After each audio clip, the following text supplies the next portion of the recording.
I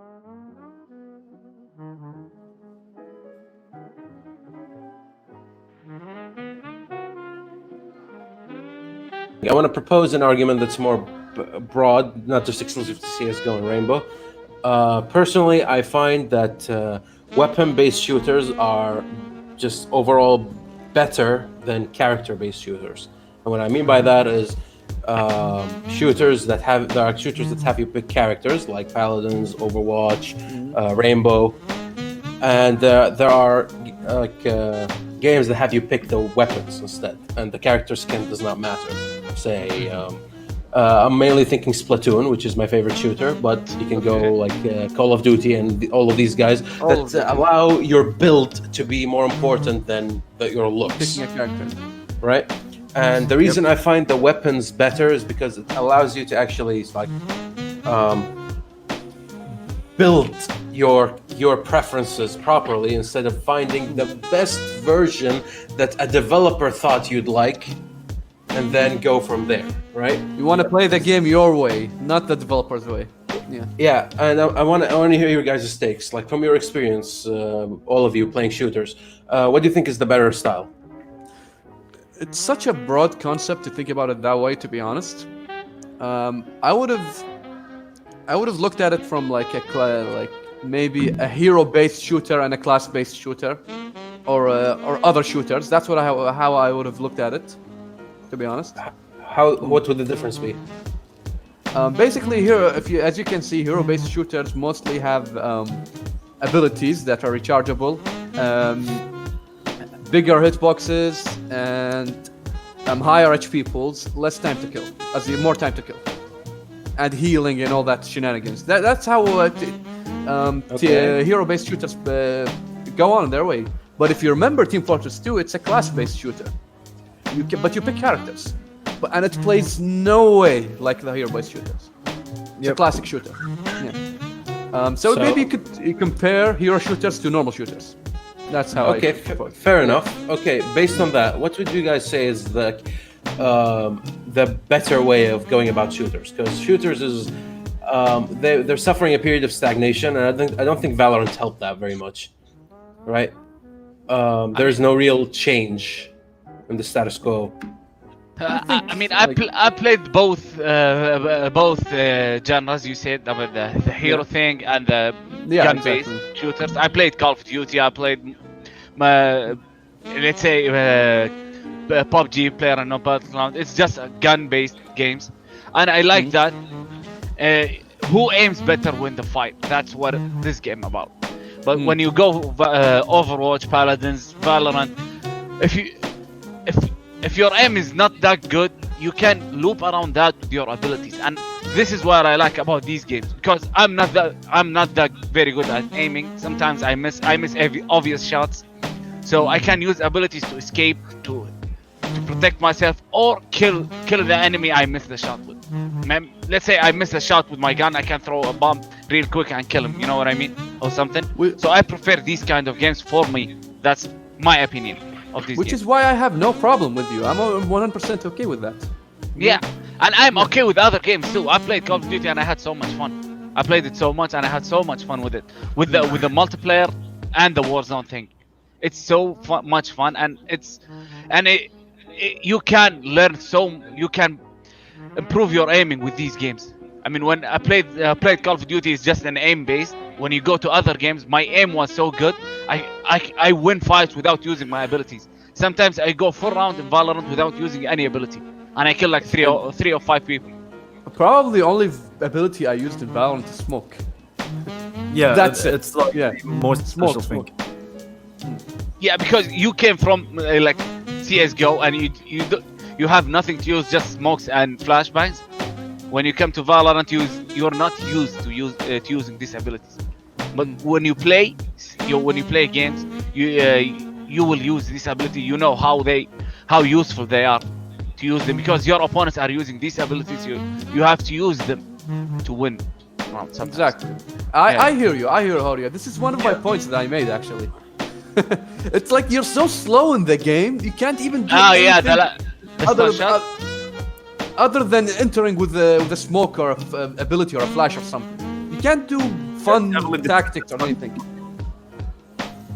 So, I mean, is there any way to make the thing faster? Like the guy faster? No, you can use CS:GO movement in Valorant. Shoulder peeking, bunny hop peeking. You can do all of these. I saw people do them. You know, when they peek, when they peek wall with bunny hops. You know, they bunny hop and back. You know this movement. They bunny hop peek. They shoulder peek. They corner peek. Sometimes they do all that, and it's easier in Valorant than CS:GO. But Let the me hard. explain it. All right. But just one thing. But the hardest thing in Valorant, when you get hit once, you get stunned. I mean, like you get 99% slow. You can't It's even in dodge the bullet. CS:GO, but it's even slower than CS:GO. It's in CS:GO. Yeah, it's already even slower than CS:GO. The hit stun is in these games, but in Valorant it's so bad and it's so annoying. So Sometimes that brings this to. All I right. get hit in my leg one shot, and because of that, I'm slowed. I can't hide behind the wall, and I got killed because of that. It's so bad. It's so annoying. So basically, let me explain it to you, Trillium. Bunny hopping in CS:GO isn't even that isn't even that relevant except for the high players, and it's very hard to perform. It's basically like you jump to gain momentum and speed. It's jump, right, left. It's so hard to perform. So like Minecraft jumping? Yeah, but it's so hard to perform. So not a lot of people do it. It's extremely hard to perform. In Valorant, it's much easier. And basically, if you're good, you have to do it. At least in CS:GO, you don't have to do it.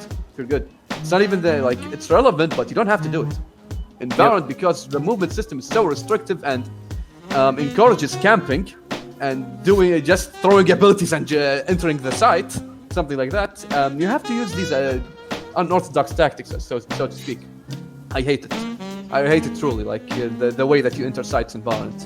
This point, this movement and this head stun encourages camping so much. Well, I hate it. Yeah. Well, here's the thing. I wanna come to one of our guys, Aquatech132. He made this comment. What do you guys think? Rainbow is Superior to what? To me, to Valorant? I assume to Valorant and CS:GO. Because that's what we've been covering this entire time. I mean, I never played Rainbow, but Yeah. I did not play Rainbow, so I can't comment. I did. We played Rainbow. I played a shitload of Rainbow. Well, if you like getting killed through the walls and random headshots, We played 300 hours. It was fun at first, but then it started it's getting. tedious. It's not tedious just and, tedious. It got too extreme with like new operators every like 5 months.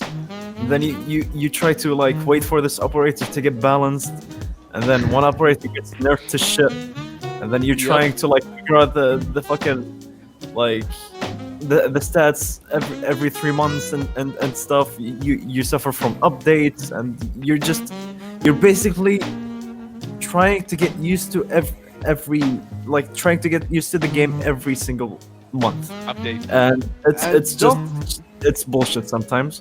Can I make a point? Go for it. Also, fuck that gun update that ruined everything. Basically, it's a tactical shooter, right? There's actual esports with Rainbow Six. I'm right. Okay. And so, when you make the gun mechanics so goddamn easy to use, what's the point? Just using the abilities? That's how you get good at the game? And So what do they do? How they nerf? Huh? What did they do? They made the gun so fucking easy to use. You're Like just recoil or? recoil-wise, recoil, you mean? accuracy-wise. Oh, The okay. accuracy is so easy to like. You literally just lower your mouse down like this. There's no recoil in the gun anymore. It's laser. It kills in 3 hits or 4 hits. What's the point of armor? And I assume personally, I was trying to get into Rainbow because it was like all of you guys were getting into it. So I'm like, I want to play with my friends. So I bought Rainbow. But then after I saw the feminist, I'm like, Even I quit after that. like Aquatech, I know where you aim is where the bullet goes, but the recoil, it's non-existent. Like, seriously. And when they nerf a gun, they literally nerf it so you can't use it anymore, and they buff a gun to no recoil. Suddenly, that gun is viable again. Wow, balance. I found this weird because, to me, like if you ask me what's the best shooter, I always go Splatoon. And the only weaknesses of Splatoon are not the actual gameplay; it's But the party system and all that. the party system, Nintendo connection, etc., etc. And the main thing that made me like a game like Splatoon is nothing was nerfed. If something happens, something gets buffed, right? And to me, like anytime like people release like something busted and they nerf it after a month, so you buy it in the beginning and then you balance it and then you keep doing that. It just reduces the fun 100%. So that's what I understand from what Babushka is saying. Yes. Yeah, it happens. It happens a lot, and the abilities are all janky as shit. The newer abilities. Yep. Weird, janky, doesn't make sense. So it transitioned from a tactical shooter to an arcade shooter. Yeah. Yeah, exactly. Yeah.